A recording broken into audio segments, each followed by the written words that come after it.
So the main part of the night for me, obviously, was the strength of Bernie Sanders' performance. I thought that he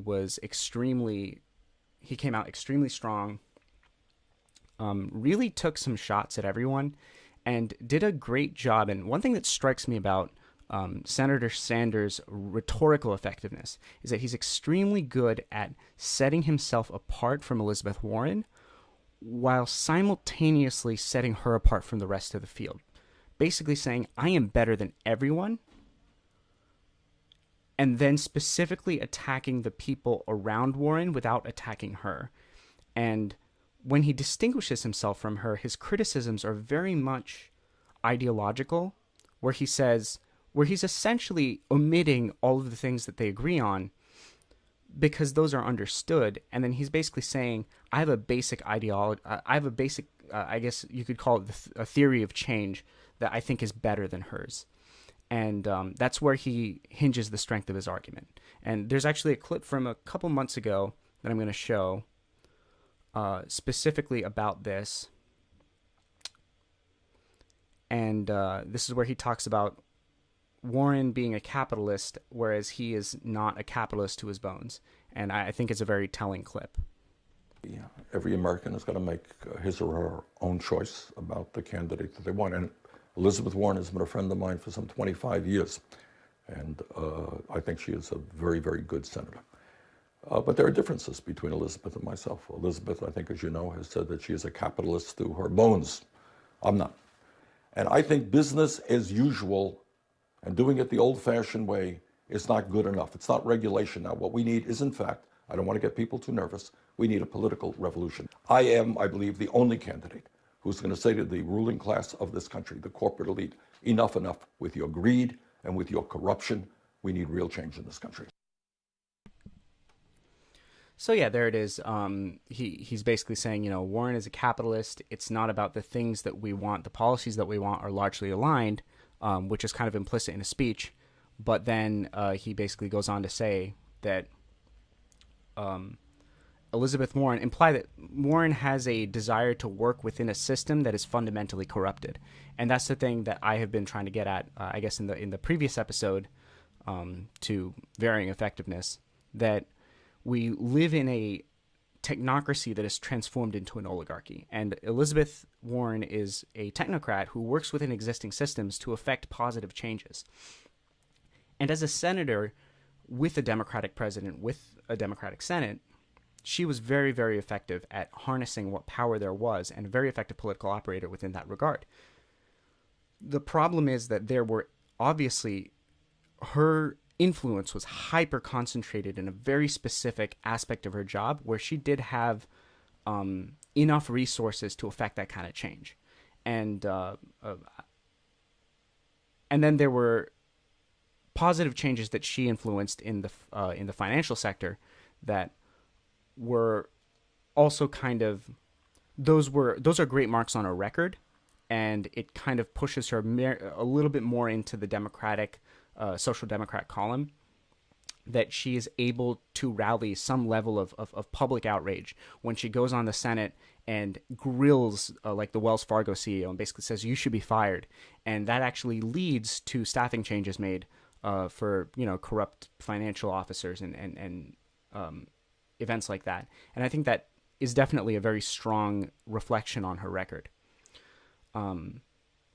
But the problem is that her entire campaign conceit, she's got a plan, is about her being an effective political operator.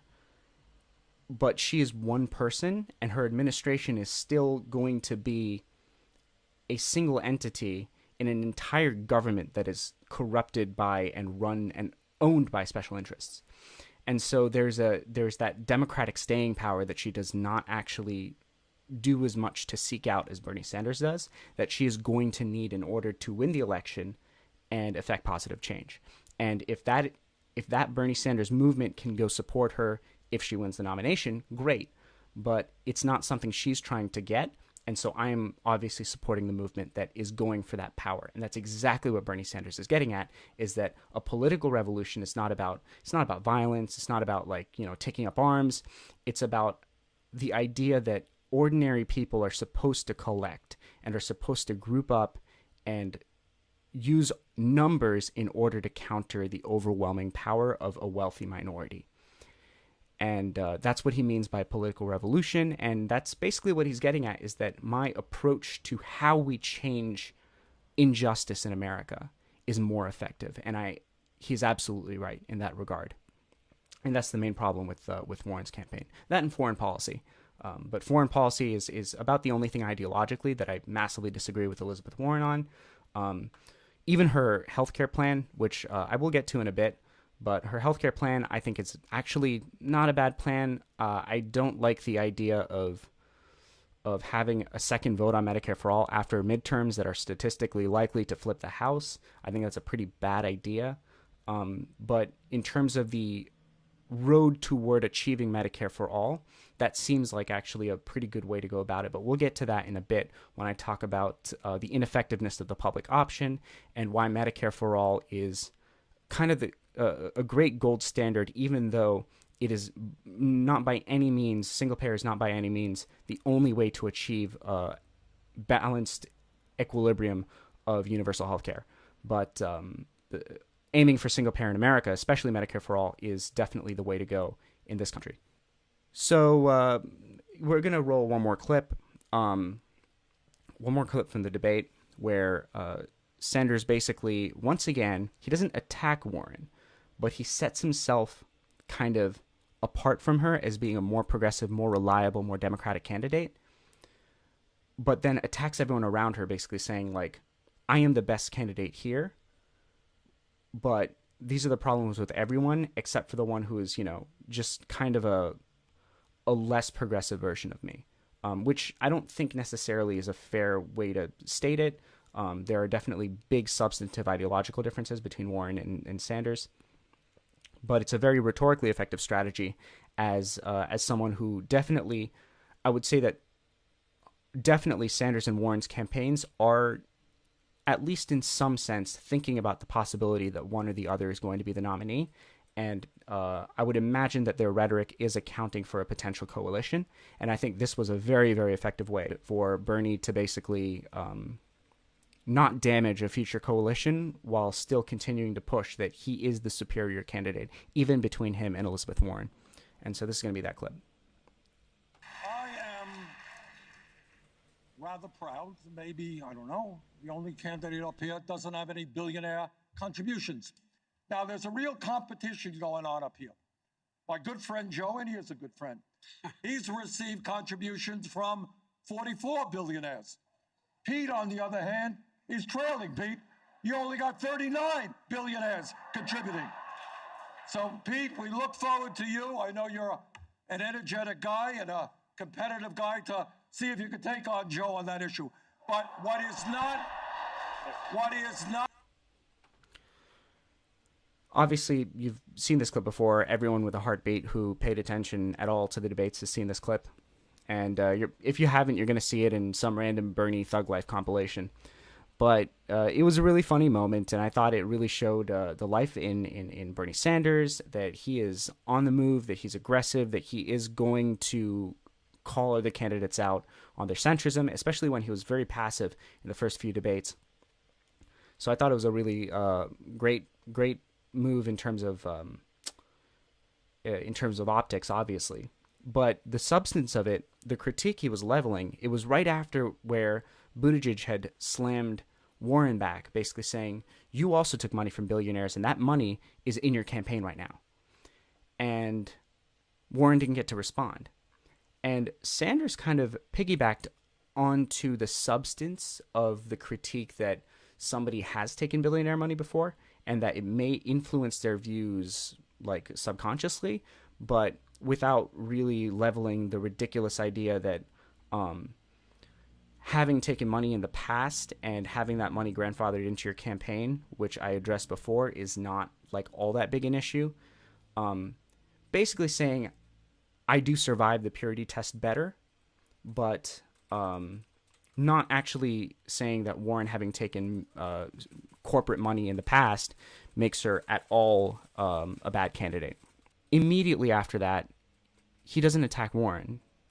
and Biden and Buttigieg. He attacks specifically Biden and Buttigieg, where he says, Warren is not the problem, and I'm not going to attack her as being part of the problem. But I am the only person here who has never taken billionaire money. I am the person here who has been in the right position from the start, who has shown integrity from the start, and shown an allegiance to democracy from the start. So if you're voting based on that, you should vote for me. But if you're voting based on that, here's who you should not vote for. And then he points at Biden and Buttigieg. And the really funny kind of slam on 44 versus 39. And I thought that was really effective, where he's very good at distinguishing himself from Warren and showing himself to be more progressive without ever really hard attacking her, where he's basically saying, at the end of the day, I think that my approach is better than hers, and I will bring my approach to the table, no matter who the nominee is. And you can trust that with Bernie Sanders, that whether the nominee is him or Warren or Biden or Buttigieg or Kamala Harris, as certain people are still hoping for, that movement is still going to be there. The Not Me Us movement is still going to be there. It might have a different name. It might have a different facade. It might have a different face. But that movement is going to continue. And that is the most important part, that the grassroots democratic power that got people like AOC and Ilhan Omar elected, the Justice Democrats factions, the progressive candidates factions, Democratic Socialists of America, that whether or not you're a socialist or a capitalist, and I'm going to talk a little bit about the problems with that rhetoric later on, but no matter what kind of ideology you belong to, as long as you believe in a democratic, a more democratic system of politics and political power, that there is power in this movement and that you should be a part of it, and that we all have this common goal, which is largely of economic social justice, economic, racial, gender, all social justice, right? And that is our common goal, and that we understand that this togetherness is the only power that will overcome it. And that's really what he's saying.